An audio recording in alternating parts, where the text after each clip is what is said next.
অসম জাতীয়তাবাদী যুৱ ছাত্ৰ পৰিষদৰ দীৰ্ঘদিনীয়া দাবী যে মাৰ্ঘেৰিটা সমষ্টিৰ পৰা ড্ৰাগছ মুক্ত কৰিব লাগে।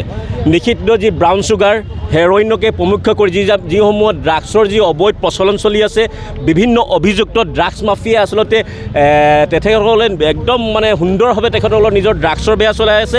আৰু এই ক্ষেত্ৰত চৰকাৰ কিংবা মাৰ্ঘেৰিটা সমজিলা আৰক্ষী প্ৰশাসনে যি ধৰণে ব্যৱস্থা গ্ৰহণ কৰিব লাগে আচলতে তেনেধৰণে ব্যৱস্থা গ্ৰহণ কৰি আমি দেখা পোৱা নাই। মাজে সময়ে দুই এজন সৰু সুৰা বেপাৰীক কৰায়ত্ব কৰি ৰঙাঘৰলৈ প্ৰেৰণ কৰি তেখেতসকলে দায়িত্ব সামৰে। তাৰ সমান্তৰালভাৱে কিন্তু সেই যে প্ৰভাৱশালী যিসকল মানে কুখ্যাত ড্ৰাগছ মাফিয়া সেইসকলৰ লগত কিন্তু গোপন বুজাবুজি থকাৰ বাবে সেই ব্যৱসায়ীসকলে কিন্তু আজি এই ড্ৰাগছৰ অবাধ প্ৰচলন কৰি আহিছে। আৰু তাৰ সমান্তৰালভাৱে কমিশ্যন ৰাজ ইয়াত আচলতে 60-40 লেনদেন হয় নেকি? আচলতে প্ৰশাসন যন্ত্ৰৰ লগত 60-40 লেনদেন হোৱাৰো এক গুৰুত্বৰ দীৰ্ঘদিনীয়া এক অভিযোগ বিভিন্ন সময়ত উঠি আহিছে। গতিকে এই ক্ষেত্ৰত আমি এটাই কথা ক'ব বিচাৰিছোঁ যে আৰক্ষী প্ৰশাসনে যদি এই ধৰণে ব্যৱস্থা গ্ৰহণ নকৰে কোনো ক্ষেত্ৰত ড্ৰাগছ বেপাৰীৰ বিৰুদ্ধে, তেতিয়াহ'লে কিন্তু অনাগত দিনত কঠোৰ আন্দোলনৰ কাৰ্যপন্থা হাতত লোৱা হ'ব। আৰু এই ক্ষেত্ৰত আমি মাৰ্ঘেৰিটা সমষ্টিৰ সমূহ জনগণৰ আমি আশীৰ্বাদ বিচাৰিছোঁ। এই সংগ্ৰামত সকলোৱে অংশীদাৰ হওক, যাতে উঠি অহা প্ৰজন্ম যাতে ধ্বংস নহয়। আজি আমাৰ গৰ্ভত থকা সন্তানৰ কথা আমি ভাবিবলগীয়া পৰিস্থিতি উদ্ভৱ হৈছে মাৰ্ঘেৰিটা সমষ্টিত।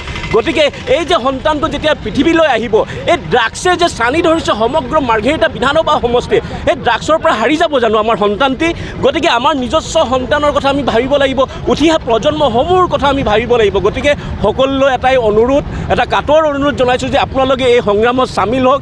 আৰু যিসমূহ এই দুষ্ট চক্ৰই বেপাৰ চলাই আছে এইসকলৰ বিৰুদ্ধে কিন্তু আমি আৰক্ষী প্ৰশাসনক কঠোৰ হ'বলৈ আমি আহ্বান জনাইছোঁ। অন্যথাই কিন্তু অসম জাতীয়তাবাদী যুৱ ছাত্ৰ পৰিষদে অনাগত দিনত যি হ'বলগীয়া যি আন্দোলন, এই আন্দোলন কিন্তু তীব্ৰতৰ ৰূপ ধাৰণ কৰিব।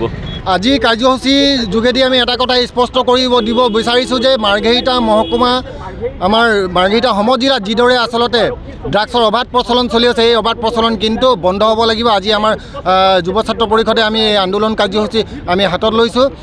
অনাগত দিনত কিন্তু আমাৰ এই কাৰ্যসূচী কিন্তু তীব্ৰ ৰূপ ধাৰণ কৰিব। কাৰণ যেতিয়ালৈকে মাৰ্ঘেৰিটা সমজিলাত এনেধৰণৰ ড্ৰাগছৰ যি অবাধ প্ৰচলন চলি থাকিব, আমাৰ সমাজখন ধ্বংস হৈ গৈ থাকিব। যুৱ ছাত্ৰ পৰিষদে কিন্তু হাত সাৱটি কেতিয়াও বহি নাথাকে।